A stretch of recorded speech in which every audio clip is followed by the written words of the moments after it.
Good afternoon, everybody, and welcome back to the show. And as you can tell, today we are joined by a very special guest indeed. You may know her best as Dr. Yana from Paramount's hit show SkyMed. Today we are joined by Nadine Whiteman.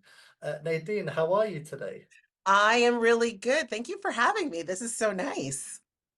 It's amazing to have you on the show. I always get quite a lot of, ever since I started interviewing actors and guests from SkyMed, it just seems to be like more and more of a feed and frenzy for the fans. So this would be a great introduction to get to sort of get to go more, get to know more about Dr. Yana. Dr. Yana, yes. Um, before I know the season two is kind of relatively new still to people, so there Yes. might be people that haven't watched it all the way through. Um, For you, how has been your experience kind of jumping into a show like SkyMed?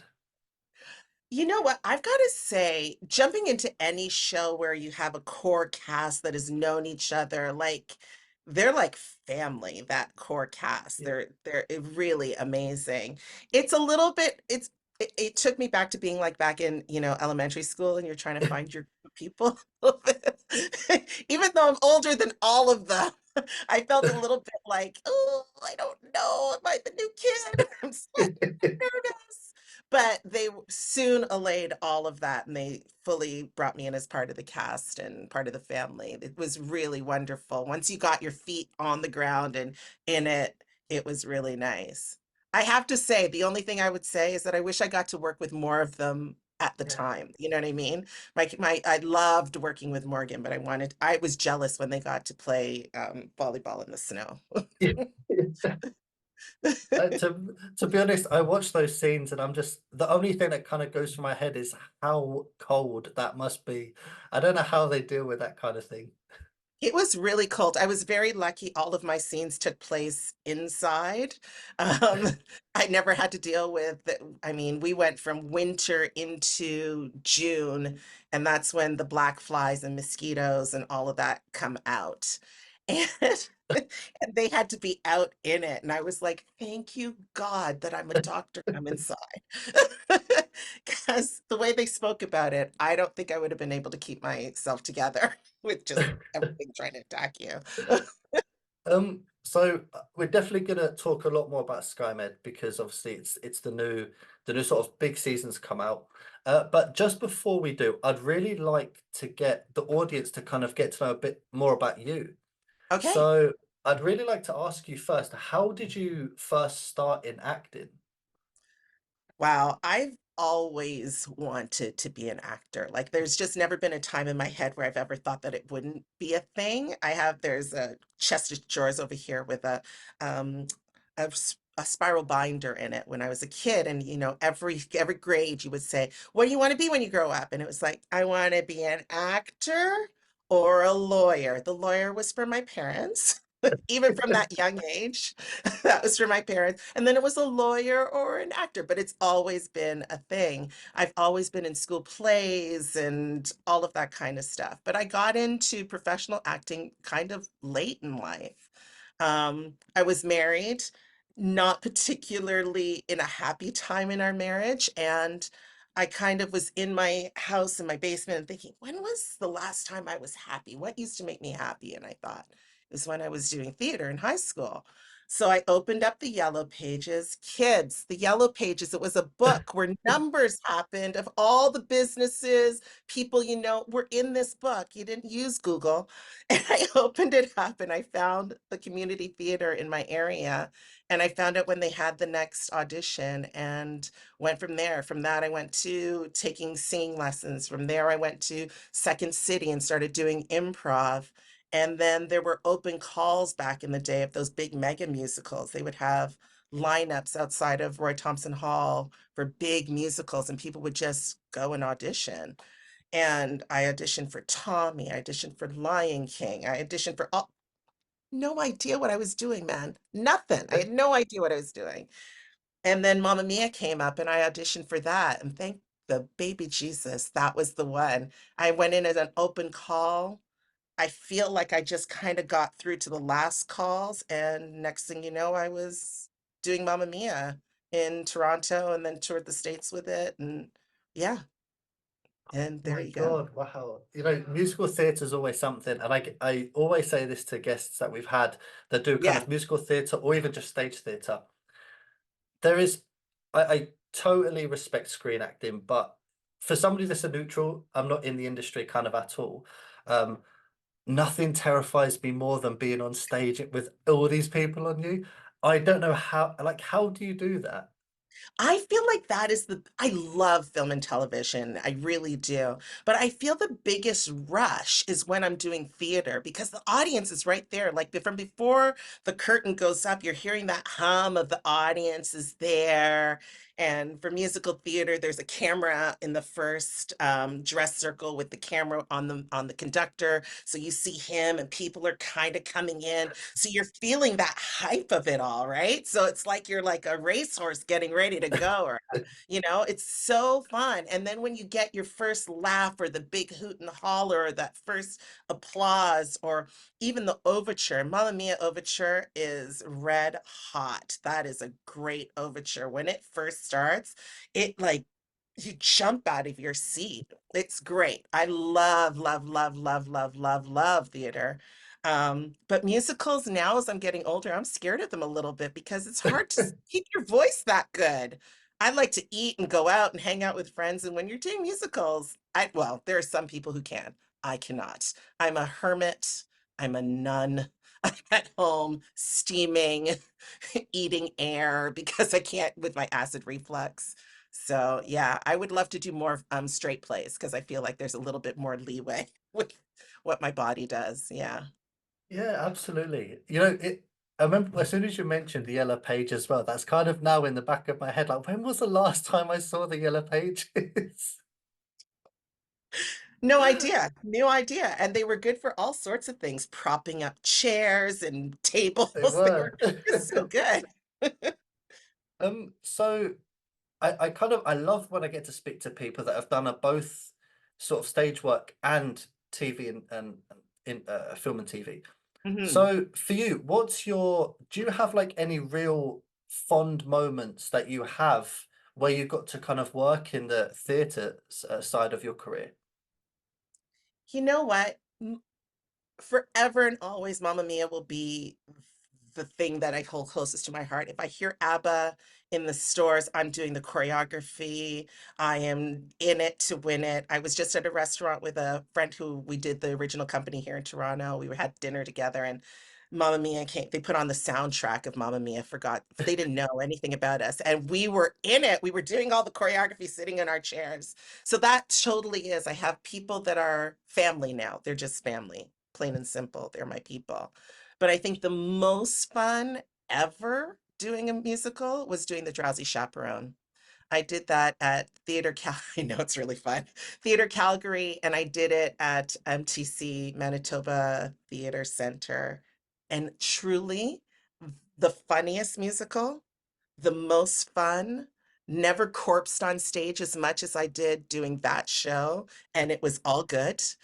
It was absolutely a dream. I could have done that show for years. I laughed and had the best time on and off stage. Yeah, that's probably my favorite show. Do you feel it must feel then that when you really have that much love and that much enjoyment for doing a project, it must sort of rapport back with your performances on the stage. So the fans and the people watching definitely must kind of feel that kind of closeness and that camaraderie and that you're sort of set at ease with it, really.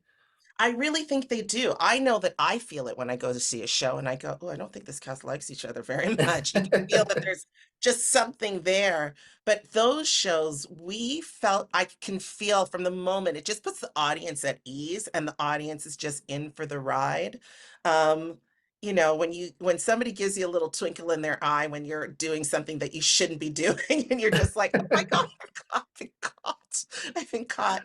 And then it's just it truly is it just warms my heart. Again, those people from that show, there are people from that show that are family to me. Like I if I when I see them, we start back where we finished. We just pick right back up again. It's really the best. That show is ridiculous and I would do it again in a heartbeat. So fun. Was transitioning into sort of screen acting then, was that something that kind of felt more natural to you as a direction you wanted to go, or did it kind of just happen as your career progressed?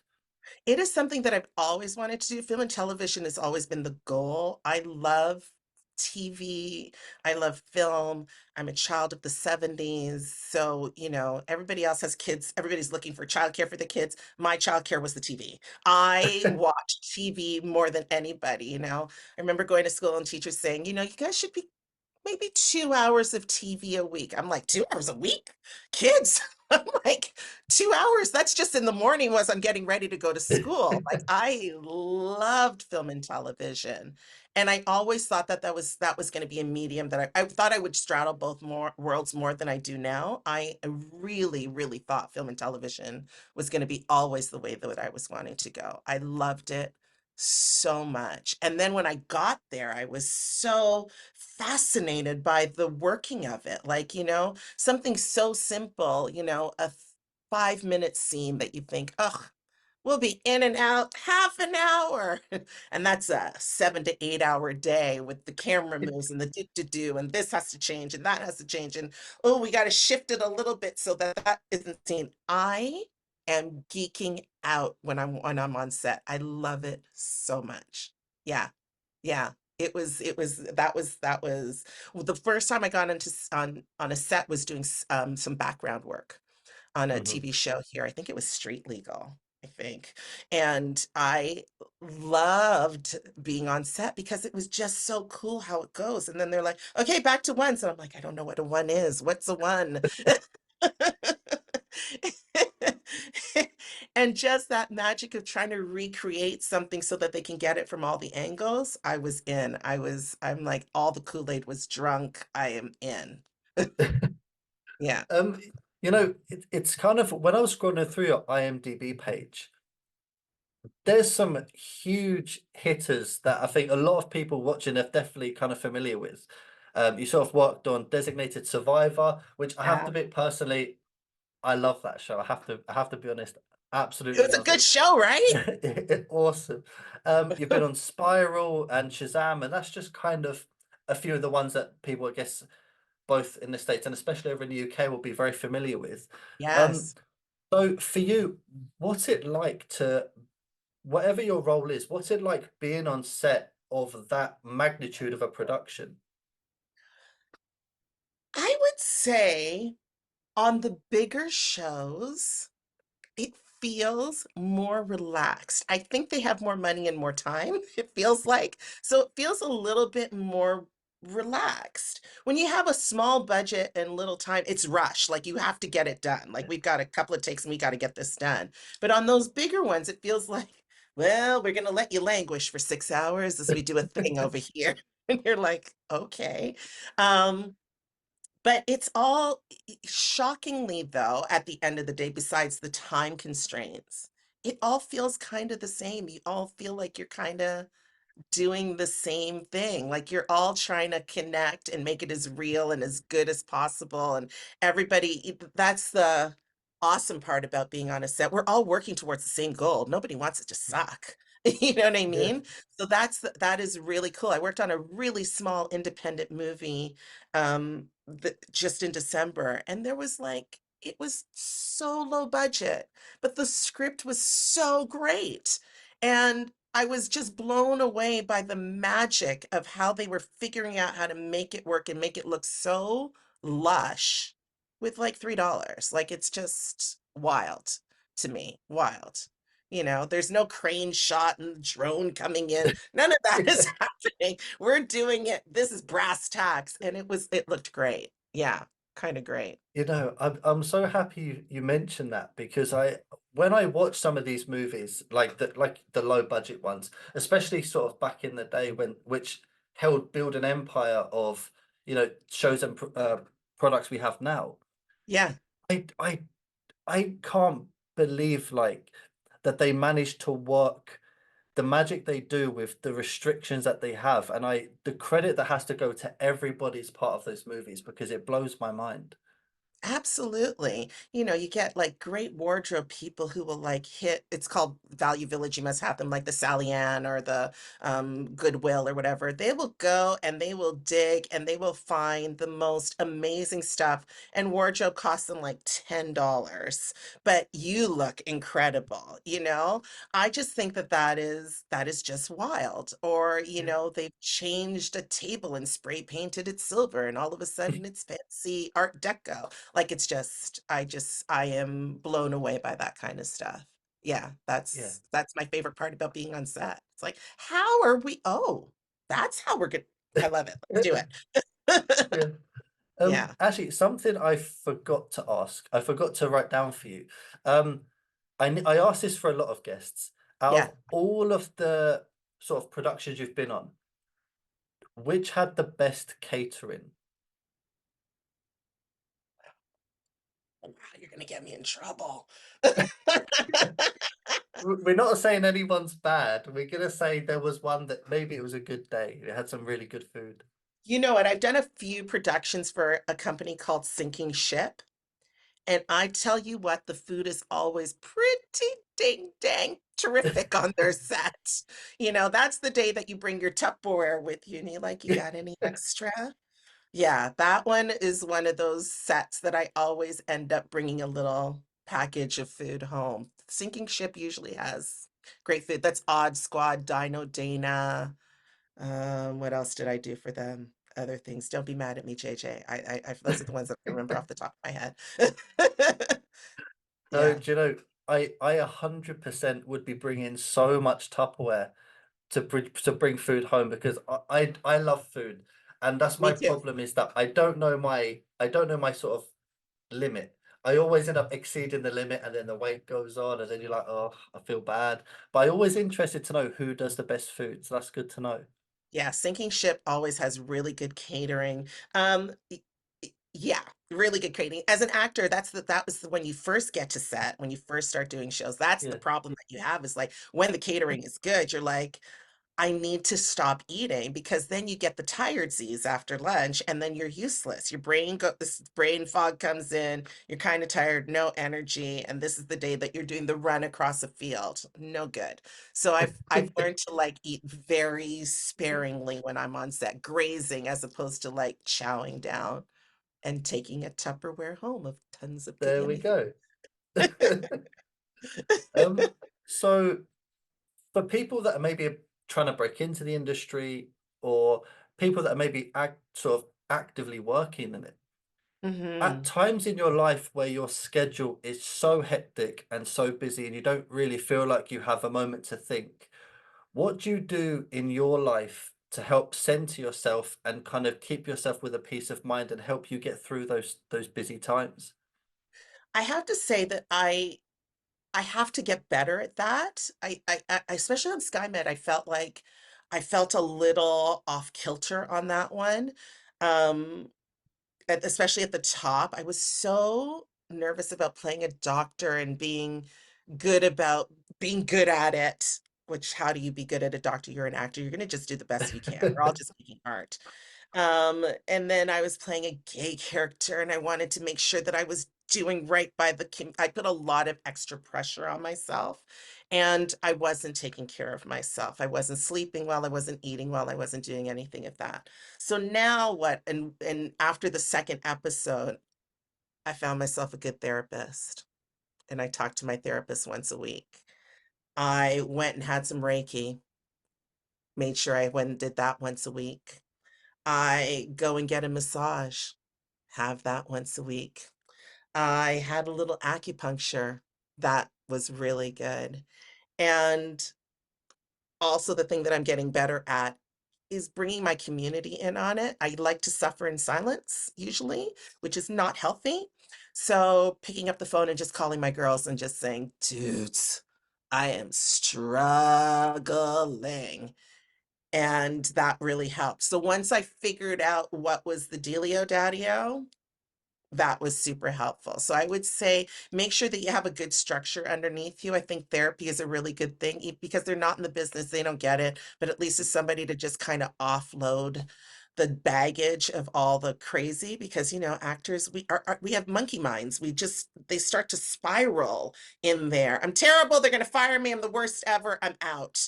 You know what I mean? This is my last job, I hope I'm really enjoying it, I'm never going to act again. You know what I mean? Like, you do really crazy stuff. Mm, I was actually really worried about when I first saw when I was SkyMed was coming out. I was like, I don't think I was good. And I think it was just me internalizing the struggle of my character. And I wasn't being able to like disconnect the two. yeah. The two were playing, so she was so a lot like me in many ways, that I think that I was really internalizing that. And then I was like, I'm really bad at this. And then I saw it and I was like, oh, this is great. I'm actually okay. No, Yeah. do you know, to me, it's kind of crazy. It's something that I don't feel. I think it's getting better over time where people are talking about the struggles that they have in all industries, but especially with acting and directing and people that work on these sets. Because, it's funny that you mention it. There's so many people when I interview them that say that they suffer in silence and they don't let people in. And then what ends up happening is they just hit that wall and they hit that breaking point where then they, kind of go off the rails or you know, it really starts to take a toll on their health. So Yeah. I really try to get people to kind of talk a bit about what they do to help break that kind of cycle. So thank you for sharing that. Yeah. I honestly, there was a time while I was doing it, I thought, I think I might be having like an appendicitis attack. Like my stomach, I get IBS, like my stomach just goes off. And realized that it was just the stress, like it was like a diamond I was trying to create in my stomach. And it was just, and once I talked about it and got all my people in place, it all went away. So it was such a good lesson. That was such a great learning experience on that, was for me to be like, okay, Nadine, go talk to your therapist. Meditation was another thing that I took up, which I thought I could never do. So helpful. Yeah. Yeah. I think it is really important for people to really take care of their mental health because we're internalizing struggles. Your body doesn't know the difference. If is it you that's having the heart attack, that's you that's having the struggle, is it you that's dealing with the stress, or is it your character? Your body doesn't know the difference of it, so you have to take care of her. Absolutely. That's Yeah. fantastic. Thank you for sharing that. Oh, you're welcome. Thank you. Mhm. So, of course, I feel like I've left people kind of waiting a bit too long. I feel like I'm going to get the comment section saying you need to get talking about SkyMed. So we need to talk about SkyMed. So you're introduced to us in the second season, and before we start, I need to say, as you said, how it's difficult to it can be challenging to kind of work in a show where the main cast are kind of well established. And I think there was a couple of other members that kind of joined us for this season. I think Yeah. you did a fantastic job in feel like it's maybe the way you delivered it or maybe the way the character's written into the show, but it just felt so effortless. It felt like you'd been around from the start. So I have to think you did really well to fit in with the show. Thank you so much for saying that. Like I said, it was to me in my head, I felt like a sore thumb the entire time. I'm like, am I doing this right? And again, it's one of those shows that we shot it quickly. So you don't have time to talk to everybody and be like, is this okay? Is everybody okay with what I'm doing here? And I guess if they're not saying anything, I guess it's okay, you know? So yeah, thank you for saying that because you just don't know until you see it at the end. Yeah. Yeah. So for people who maybe are just breaking into season two, or maybe, God forbid, haven't yet seen season two, which we need to make sure people go and watch, Yes, um, watch. could you talk to us a little bit more about Dr. Yana and how you feel about playing such a character? Right. So Dr. Yana is the head of the ER in northern Manitoba. I forget we film in Ontario, so I'm like, where are we? But we're in the northern part of the country.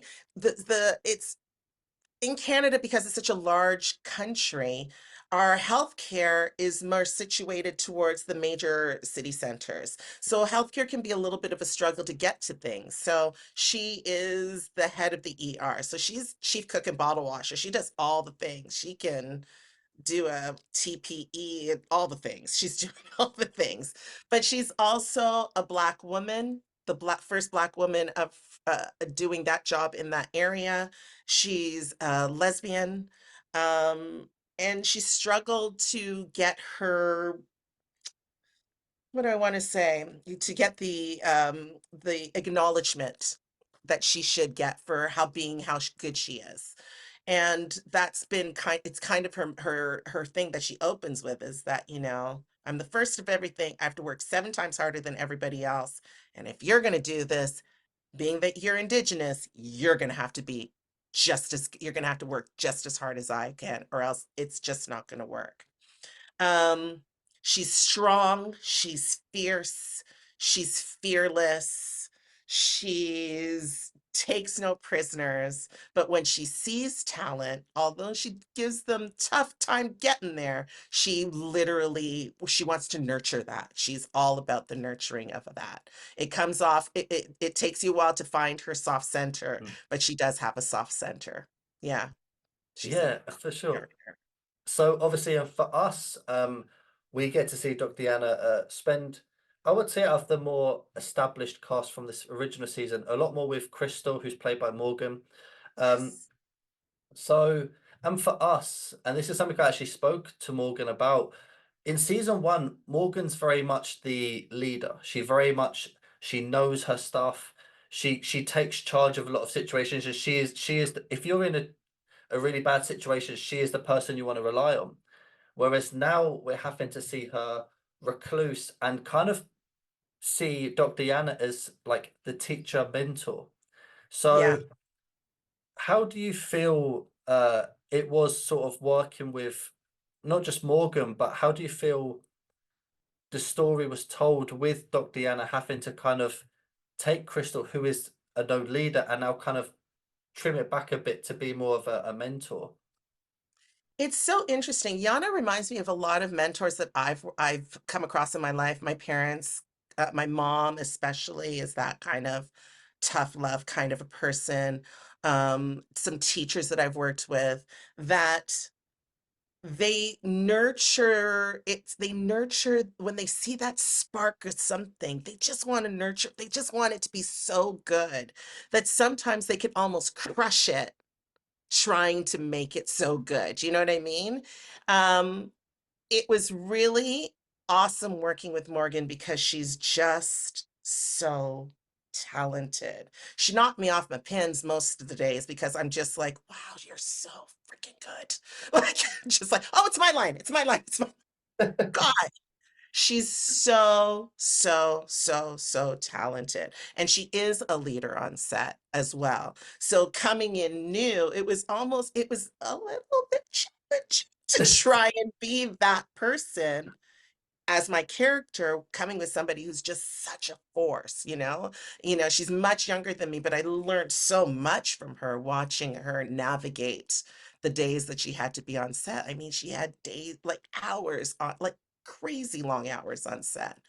Um, Much like the relationship, I felt like I learned so much from Morgan doing this role and watching her find the chill, find the centering, whereas I was spinny, you know what I mean? I feel like I learned so much from her, kind of like I feel like our relationship kind of mirrored from Yana to Crystal to Nadine to Morgan. I really learned a lot watching her just be an incredible top of the list, top of the call sheet person. She's really incredible.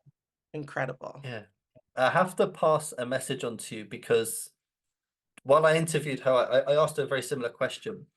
And she did emphasize how she had some of the best time of season two working with yourself, Oh, and that she again got to learn a lot from you. So it's kind of honestly, I'll have to find the clip and I'll have to send it to you because you very much just like mirrored each other's questions without having known what each of you have said. So that's kind of cool. Wow. That's amazing. I can't imagine that she learned anything from me. I just was in awe of her the entire time. I just thought she was just wow. She's a wow kind of an actor. Mhm. Yeah, really Absolutely. is.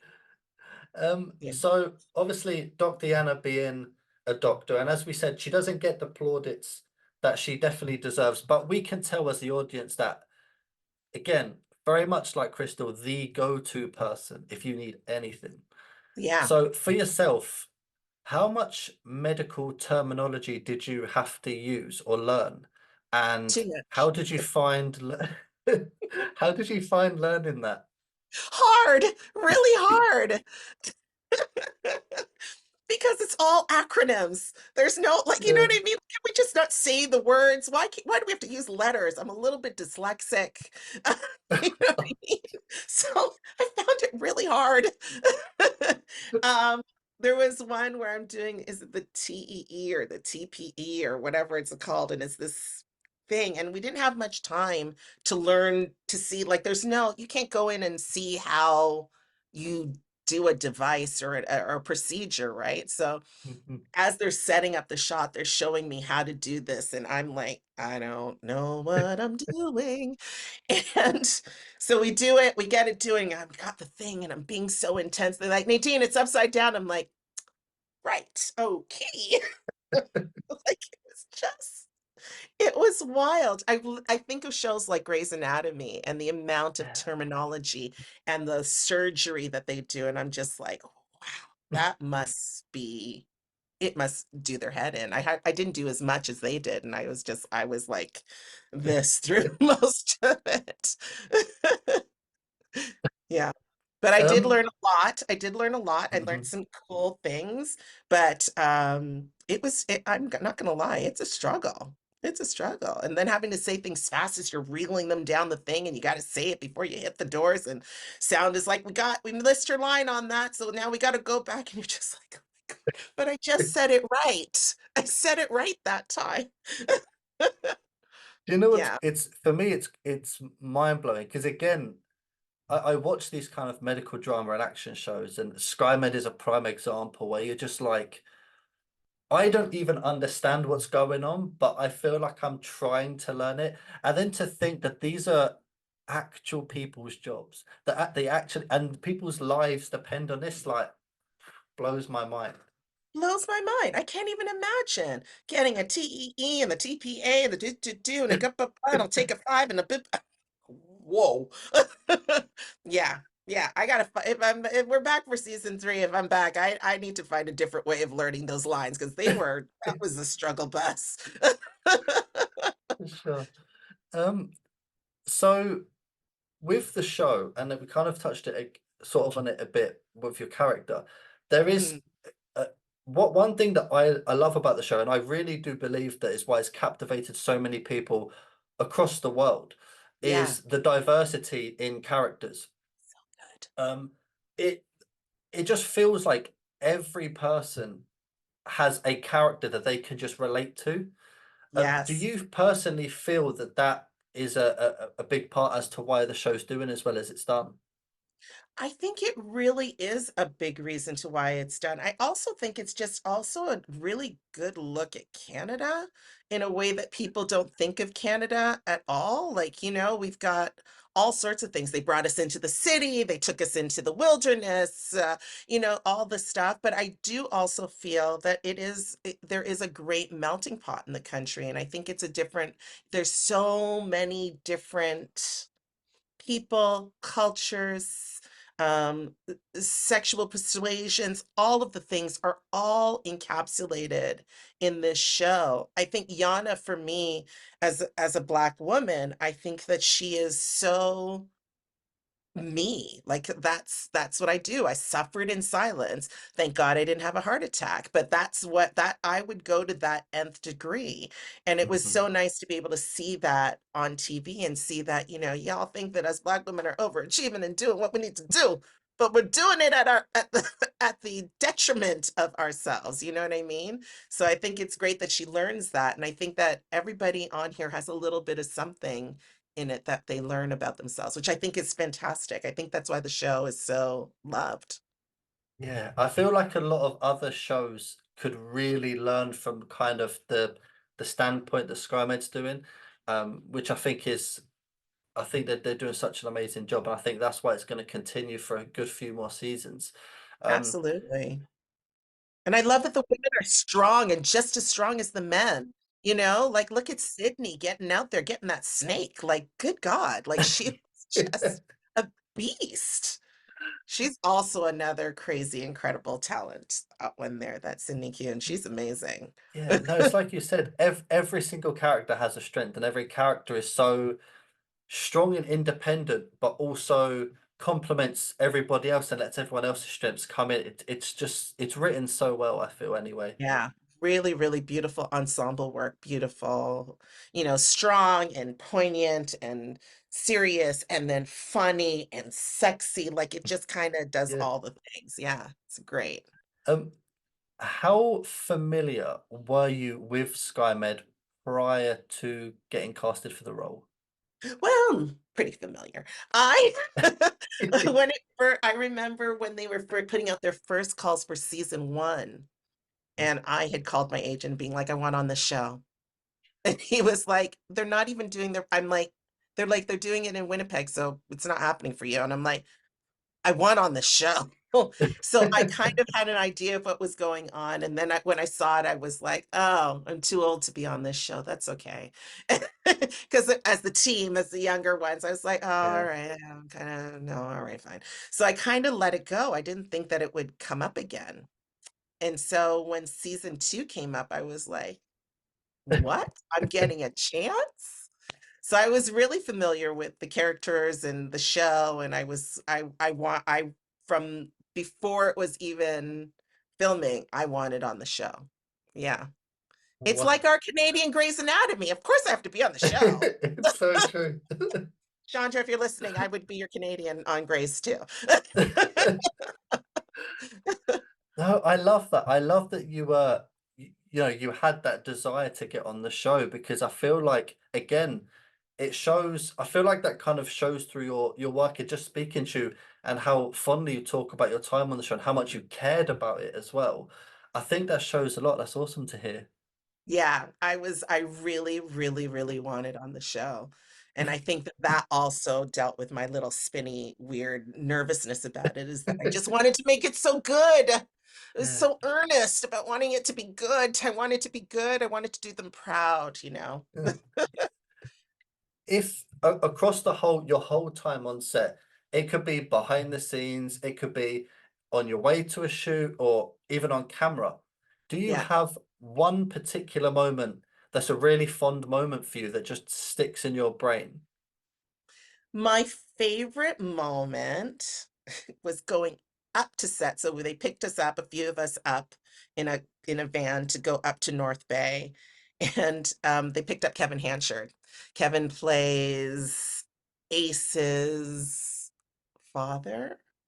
I'm terrible with names. Anyways, Kevin is awesome. He's also on Hudson and Rex. And Kevin has been one of those people that people are like, Kevin, Kevin, Kevin, everybody but knows Kevin. I'm like, I don't know Kevin. And so we had met earlier, but he didn't remember me. And I tried to say, Kevin, we'd met before. And then he realized, and then we laughed for a 4-hour drive. We just kikied and laughed and took the piss out of each other for a 4-hour drive and had the best time. It was so delightful, just delightful. He's just a sweet human being. And then the other time would have been just before we got to set, we went up for a medical training day and I got to meet the whole cast. It was the first time that I got to like see everybody, meet everybody. It was just really great to have everybody in one room because everybody kind of had their vignettes of their stories. So we weren't always together. So that was the only time that I got to be in the room with everybody. And that was pretty Oh, fantastic. Yeah. wow. I Yeah. really hope I feel quite I know you never know with shows. I feel quietly confident there'll be a third season. I really And think there'll be a third season. they have to bring Dr. Yana back. They have You to. know what? You best call Julie Puckett and tell her that. I promise you, if that situation ever arises, that'll be the first thing on the agenda. I feel like her story is unfinished. Like Oh, she it's so learned this, unfinished. I think that she learned this thing, no spoilers, she learned this thing, and I feel now she has to put it into practice. Yeah. Don't you think? Like, I feel like she can't just go away. She has to put Mhm. the thing that she's learned and put it into practice and and like she said, be a part of the change. Yeah, there's so much directions and so much story still to be told for Dr. Yana. I mean, we know a lot about her, but there's still, you just feel like we're just starting to finally see who she is as a person, not just as a professional. So she, Yeah. she definitely has to come back. I'd Um, like her to go drinking with the kids in the and the whiskey bar, thingy. I think that would be awesome. Like we she have to see comes her in there. and just puts back tequila after tequila and being like, what? Um, so if you were to, it could be Dr. Yana, or it could be maybe another character. So we're going to talk about the characters. Yes. You personally, as you are in your life in your day to day, do you feel you connect or you can see yourself in Dr. Yana, or could it maybe even be another character? I think that I see myself definitely in Dr. Yana, but I also see myself in Crystal, of Yeah. that trying to straddle two worlds, trying to be the best, but then, and the way that my mom did it or my dad did it or people before me but did it. But what I've realized as I've gotten older is that I have to do it my way. I can't Mhm. do it their way. I can take all the information, but I have to do it my way. And it's the only way that I've actually been successful is forging my own path. And I think that Crystal reminds me a lot of myself. I love that answer. I feel like you can kind of get that as this interview's kind of gone on. I feel like I could have seen those two answers, but yeah, that's a Yeah, really great answer. yeah. Um, so Nadine, if you had any advice, it could be acting related, it could even be personal life, or it could be anything in general. If you have one piece of advice you could give people listening or watching, what would that be? As an actor, acting advice I would give people is stay learning, be open to learning and finding out new things. I think I go to an acting school here in Toronto called MAP, McGeechee Actors Practice, and I've been doing that, she's taking with that teacher for over 7 years. It was AMAW before, and now she has MAP. And it has been the best thing for me. It feels like a workout every week that keeps me loose. So I never feel like when I'm auditioning that that product is the only time that I get to practice the thing that I do. So every week I get to go in and do the thing. I think it's important for actors to realize that you're never a finished product and that this instrument always has to be tuned, it always has to be looked at, it always has to be cared for with all the things. And I think the only way that you do that is by actually doing the thing and learning that, oh, that doesn't fit anymore. So let me try this. And acting class for me has been the best thing that I can do for myself. So I would say that. The other side of it is take care of your mental health. Being a professional actor, whether you're working or not working is hard on your mental health. You need to take care of that, whether that be seeing a therapist, group therapy, meditation, yoga, exercise. Take care of that part of yourself because you only get one of these. So don't discard that. So those are the two pieces. Go to class, take care of your mental health. I love that. Thank you so much for sharing that. You're welcome. Um, Thank you for asking. do you have any upcoming projects that you're allowed to talk about? And if so, would you like to share with people? Yes, I do. I have I'm going to be in Ruby in the Well season 4 of Ruby and the Well, which is a family show about a girl who lives on a family plot of land, and there is a well that grants wishes. And what it does is it revives a town. It brings the life back to this town. And I play the town historian on that show.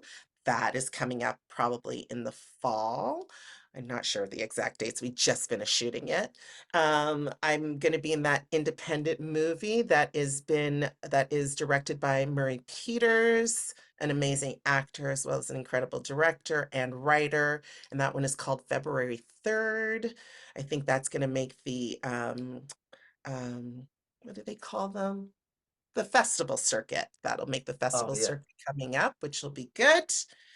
And there is another movie that I did that My Husband's Daughter, that was that is being finishing post-production right now. That was directed by Alicia Kay Harris, incredible young director that I got to work on Take Note with.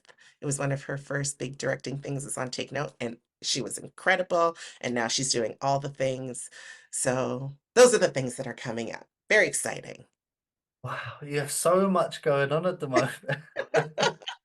And pray for me. I'm pinned for a new series that I can't even say. Please, God, let me get it. That would be so nice.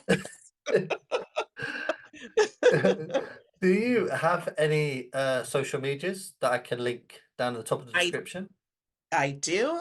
You can find me on Instagram at Nadine Whiteman. So Nadine R. Whiteman, all one word. That's on Instagram. You can find me on TikTok there too. Not great about my TikTok, much better on my Instagram. Okay, I'll make sure at the top of the description to leave a link to your Instagram so people can just click the link and then they'll kind of get to keep up to date with your life, really. Perfect. Perfect. Nadine, I've had an amazing time getting to talk to you. You're speaking to you, you kind of get to upbeat people, you kind of lift people up, which is, I think that's a beautiful trait that you have. And it's been such an honor and a privilege to get to speak to you today. Aw, thank you so much. Thank you. This has been so fun. I love doing this, and this was so nice of you to ask. And I love talking about SkyMed. Please, season 3, y'all. Watch. Let's get a season Absolutely. 3. Yeah, every single person needs to finish this. Jump straight over to season 2 on Paramount Plus for SkyMed. Make sure you support the show. Supporting the show guarantees the seasons sort of subsequent. If you don't support the show, you never know what's going to happen. So Nadine, thank you so much for joining us today. Thank you so much. Have a great day.